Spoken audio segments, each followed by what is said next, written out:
Good afternoon, everybody. How are you? Good. It's good to see all of you. I want to start by addressing the horrific act of violence that took place on Sunday in Boulder, Colorado. President Trump and the entire administration's hearts go out to the victims, and they are in our prayers during this unimaginable time. According to reporting from Fox News, the alleged attacker admitted in an interview that he wanted to kill all Zionist people and had been planning the attack for over a year and would do it again if he could. This monster used a makeshift flamethrower and Molotov cocktails to light Jewish Americans on fire in an attempt to burn them alive. The victims at the incident location in Boulder were there to rally in support of Israeli hostages who remain in Hamas captivity. 12 were injured, including a Holocaust survivor. This is pure evil. The Department of Justice has already filed federal hate crime charges against the alleged perpetrator, and he will be held accountable to the fullest extent of the law.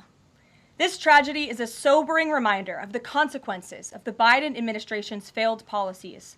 According to the Department of Homeland Security, the Boulder suspect is an Egyptian national who was in the United States illegally. He entered the U.S. during the Biden administration in August 2022 on a B-2 visa until it expired. Upon the visa expiration, he overstayed, filed an asylum claim, and was given a work authorization by the Biden administration. Instead of deporting this heinous individual, Joe Biden's administration allowed him to stay in our country and to work. President Trump sounded the alarm over these reckless Biden policies for years because this is the predictable result of letting anti-American radicals and illegal immigrants pour into our country. Immigration security is national security, and that's why the Trump administration, at the direction of our great president, has secured our border, strengthened our immigration system, and has taken immediate steps to protect the United States from foreign terrorists and other public safety threats.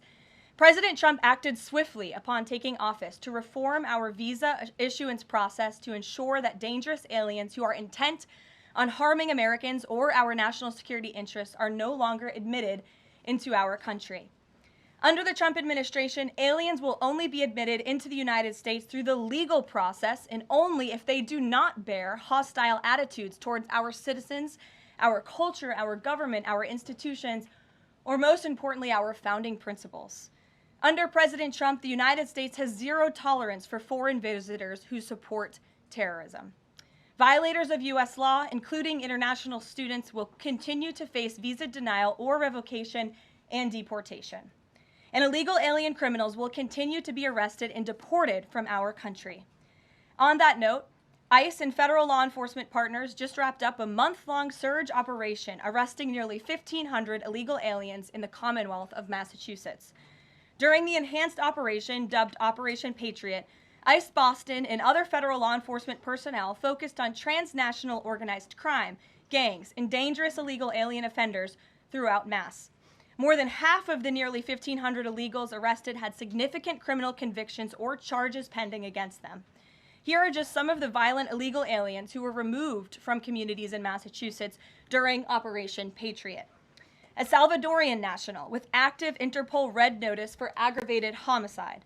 A Guatemalan national and registered sex offender who had pending criminal charges in Boston for 5 counts of indecent assault and battery on a person 14 or over. A Honduran national who was last arrested for rape, indecent assault, and battery of a person 14 or over. A Colombian national charged with kidnapping, aggravated rape, and indecent assault and battery on a person 14 or over. And a Guatemalan national who was convicted of murder in Boston. Also, a Brazilian national who was charged with aggravated rape of a child by force and possession of child pornography. Again, these are people who were living in the Commonwealth of Massachusetts. And lastly, a Salvadorian national whose criminal history includes charges of aggravated rape of a child by force. I don't think anybody in this room wants these types of heinous criminals in your communities. And it's thanks to this administration that they are being removed from our country.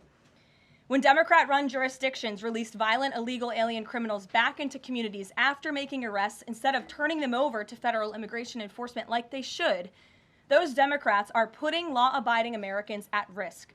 And these insane policies force law enforcement officials to make much more difficult arrests that put their lives, our law enforcement lives, in jeopardy.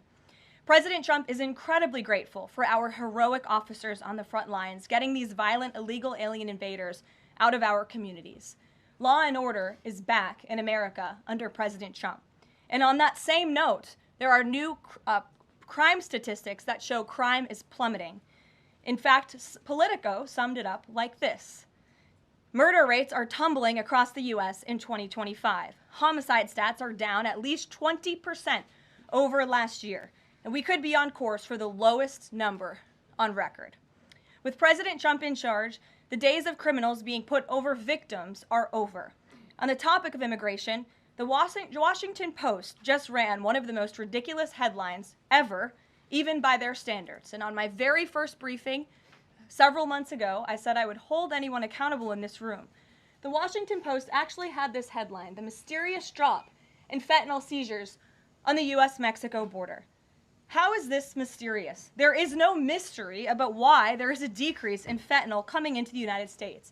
This administration's strong border policies are the reason there has been a decrease in fentanyl trafficking. His strengthened relationship with Mexican President Sheinbaum and all of the measures he has been taking to deter illegal human and drug trafficking at our United States southern border is the reason for plummeting fentanyl seizures at the U.S. border. There is nothing mysterious about that, and we'd like to see the Washington Post update their headline accordingly. This is clearly trying to intentionally manipulate the minds of the Americans, and I think the American people understand why there's been a fentanyl drop. In our office responded to this inquiry.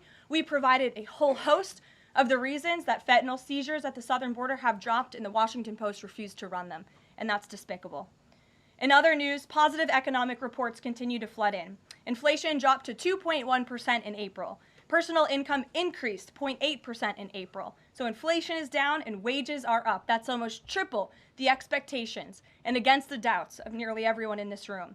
And we also saw the largest monthly decline in the trade deficit on record as a result of President Trump's very powerful tariffs.